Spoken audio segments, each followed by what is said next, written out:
everyone, and welcome back to another CareerBound video. My name is Crystal Cabello, the CareerBound coordinator, here to keep you connected. In today's career segment, I'd like to talk about speech language pathologists, also commonly referred to as speech therapists. They typically evaluate levels of speech, language, or difficulty with swallowing. They create and carry out individualized treatment plans and counsel the individuals and families on how to cope with communication or swallowing disorders. In medical facilities, you'll often see a speech-language pathologist work with physicians, social workers, while in a school you'd see them working alongside the teachers, parents, and special education administrators. To enter this career field, you do need a master's degree and in some places an additional license. There is a 27% job growth outlook, which means lots of job opening opportunities in the next years. If this sounds like something that you might be interested in, please reach out to your case manager or myself and we can do a little more career exploring. Last episode, we talked about building your brand. This episode, I bring you networking. Ever heard of it's who you know, not what you know? Networking means getting to know people, fostering relationships, and creating a network of people that can lead to great opportunities. A person in your network is someone who can support you professionally or help you find opportunities to work, volunteer, gain experience, or make valuable connections. If you are looking for a job, volunteer experiences, scholarships, etc., then you probably have already done a little bit of networking.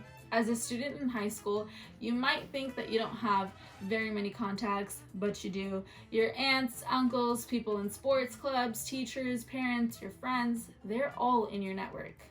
The benefits in having a professional network include the potential for possible career opportunities, support from people, and having other sources of information and new ideas. When it comes to networking, a helpful tip is to smile. I cannot emphasize this tip enough. If you're at a networking event and you're frowning or being unpleasant, people will notice and they will remember.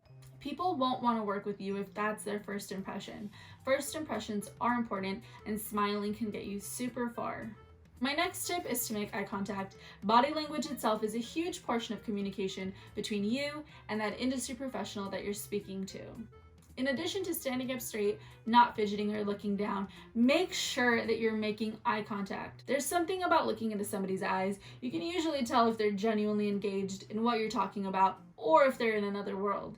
You also want to make sure that you're listening. The thing about networking is that you're pitching yourself while also trying to get insight and information. Listening more than you speak and actively asking questions is very important. You might have a lot to say, but so might the person that you're looking to connect with.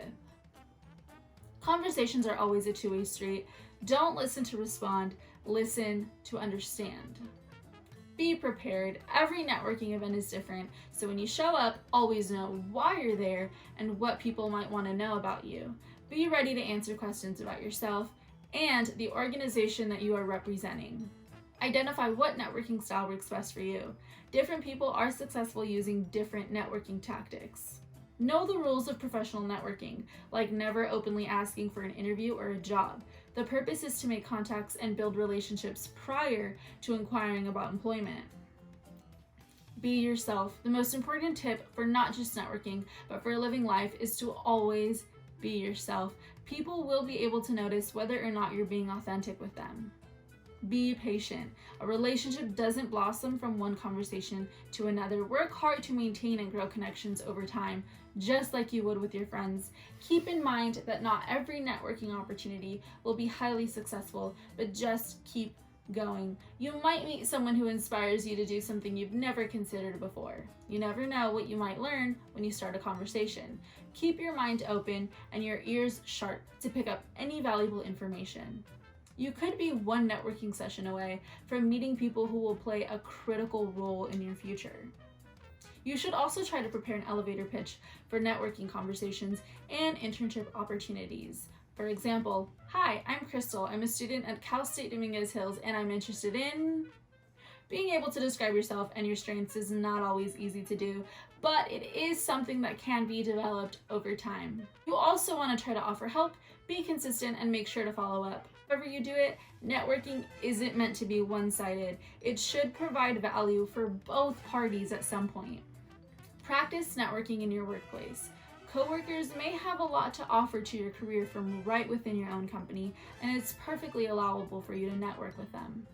Use social media to interact with companies, employers, colleges, and universities. It may help you stand out from the crowd. Remember to keep in mind that your social media accounts are public, so present yourself in an appropriate and positive way.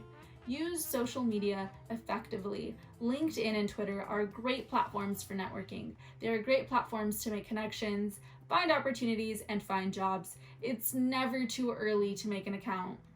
On LinkedIn, you connect with professionals, post your resume, and can search job listings. You can also connect with anyone that you've ever met, including parents, friends, coaches, teachers, and so on. If you have an internship, make sure that you connect with the people you met at work. Tips for creating a great LinkedIn would be to upload a good photo that professionally represents yourself and realize that you have more experience than you think you do. It's all about phrasing. For example, if at some point you were in charge of your club's or Keystone's Instagram feed, you don't have to say helped post pictures for Instagram. You can say social media management. You can say something like managed social media and monitored analytics. Use keywords that relate back to your potential career field. Make the most of your connections. Start your connections list, kind of like your Instagram friends list, but the professional version.